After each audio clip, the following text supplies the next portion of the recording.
بسم اللہ الرحمن الرحیم. میرا نام ڈاکٹر فرحان رضا خان ہے. میں آغا خان یونیورسٹی ہسپتال کے شعبہ ڈینٹسٹری میں ایسوسیٹ پروفیسر کی حیثیت سے وابستہ ہوں. آج اورل ہیلتھ ڈے ہے. اورل ہیلتھ ڈے ہر سال 20 مارچ کو منایا جاتا ہے. جو ورلڈ ڈینٹل فیڈریشن ہے اس نے آج سے 8 سال پہلے یہ طے کیا کہ ہر سال 20 مارچ کو ہم سالانہ اورل ہیلتھ ڈے منائیں گے، اور اس سلسلے میں آج ہم نے ایک تقریب کا اہتمام کیا ہے اور کچھ شرکاء کو اس پینل میں دعوت دی ہے تاکہ وہ اورل ہیلتھ ڈے سے متعلق ہمارے سوالات کا جواب دے سکیں اور عوام کو اس بارے میں کچھ آگہی فراہم کر سکیں. تو آئیے اس سلسلے میں اپنے جو شامل شرکاء ہیں پینلسٹ ان سے آپ کا تعارف کرا دیتا ہوں. ہمارے پہلے شریک گفتگو ہیں ڈاکٹر مغیرہ صدیقی جو اپنا تعارف پیش کریں.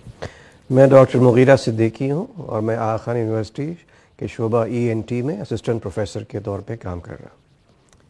ہماری اگلی جو شریک مہمان ہیں سلیمہ علی بھائی، آئیے آپ. میرا نام سلیمہ علی بھائی ہے. میں ڈینٹل ہائیجینسٹ ہوں اور director of the dental hygiene program Aga Khan University. ہماری اگلی مہمان ڈاکٹر رشنا. السلام علیکم. میرا نام ڈاکٹر رشنا ہوشم سکھیا ہے. میں آغا خان یونیورسٹی ہاسپٹل میں کنسلٹنٹ آرتھوڈونٹسٹ کے طور سے کام کرتی ہوں. اور ہمارے چوتھے مہمان ڈاکٹر ہمایوں. میرا نام ڈاکٹر ہمایوں کلیم صدیقی ہے اور میں آغا خان یونیورسٹی میں اورل اینڈ میکسیلوفیشل سرجن. جناب، تو یہ ہمارے شریک گفتگو ہیں. ہم پانچوں لوگ آپ کو آج اورل ہیلتھ ڈے کی مناسبت سے نہ صرف آپ کے سوالوں کا جواب دیں گے بلکہ آپ کو اورل ہیلتھ ڈے، منہ کی عمومی صحت، بیماریوں سے بچاؤ اور اس سے متعلق معلومات فراہم کریں گے.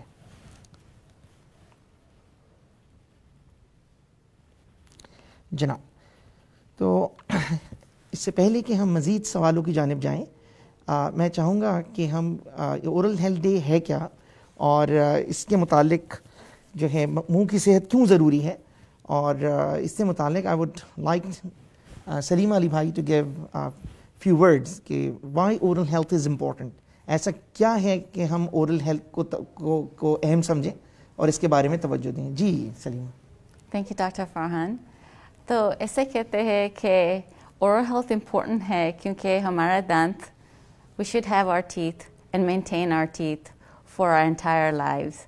So it's very important to keep our teeth and gums healthy and see a dentist and a dental hygienist who can help keep your teeth for the rest of your life. Thank شکریہ. تو گویا اگر ہم اپنے دانتوں کی صحت کا خیال رکھیں تو ہمیں بہت زیادہ عرصے تک یہ دانت ہمارے منہ میں رہ سکتے ہیں اور ہماری صحت اور اسپیشلی منہ کی صحت برقرار رہ سکتی ہے اگر ہم اس کا خیال رکھیں تو. شکریہ. میرا اگلا سوال ڈاکٹر مغیرہ اقبال صدیقی سے ہے کہ ڈاکٹر مغیرہ ہمیں یہ بتائیے کہ ہم پاکستان میں جہاں پہ موجود ہیں یہاں پہ پان چھالیہ کا استعمال بہت زیادہ ہے، تو اس کی استعمال سے یا تمباکو نوشی کے استعمال سے کیا خطرات لاحق ہو سکتے ہیں؟ شکریہ فرحان، یہ بہت اہم سوال ہے اور میں چاہتا ہوں ناظرین اس پہ بہت غور کریں کہ ہمارے ملک میں خاص طور پہ بر صغیر ہند و پاک میں، جس میں ہندوستان، پاکستان، بنگلہ دیش جیسے ممالک ہیں، پان اور چھالیہ کے استعمال کی وجہ سے جہاں پر کینسر، منہ کا جو کینسر ہے اس کا تناسب دوسرے ممالک کے نتیجے میں کے مقابلے میں بہت زیادہ ہے. یعنی اگر امریکہ میں منہ کا کینسر 6 یا 7ویں نمبر پہ آتا ہے تو پاکستان، بنگلہ دیش، بھارت اور نیپال، بر صغیر کے ممالک میں یہ کینسر پہلے نمبر پہ آتا ہے. اور اس سلسلے میں ہمیں بہت زیادہ عوام کو آگاہی دینے کی ضرورت ہے کہ پان چھالیہ، سگریٹ، شراب، ان 4 چیزوں کا استعمال منہ کے کینسر کا سبب ہے. شکریہ. ایک سوال ہمارے پاس یہ آیا ہے کہ صاحب ہم دانتوں کو بڑا صاف کرتے ہیں، اس کے باوجود ہمارے دانتوں کے اوپر سے جو سٹینز ہیں، دھبے نہیں جاتے، اسپیشلی دن میں 2 3 دفعہ اگر ہم صاف کریں پھر بھی نہیں جاتے. سو ایسا کیا کیا جائے جس سے یہ اسٹین دور ہو جائیں؟ So can you answer this question Salima? There is a question from one of the audience that they have stains on their teeth and despite of cleaning 2 times a day, those stains are not going. What should be done? So taking care of the mouth is more than cleaning your teeth twice a day. It is to take care, the mouth needs more hygiene. And brushing your teeth twice a day is simply not enough. We need to floss our teeth, use the right mouthwash, and see a dental hygienist and a dentist at least twice a year to help maintain and keep your mouth healthy. Thank you.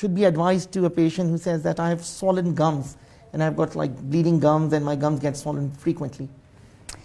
So bleeding gums and inflammatory processes are part of periodontal diseases.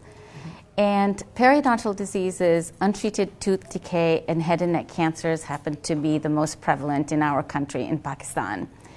Periodontal disease is a gum infection, and part of the infection is how the gums display themselves during the infection.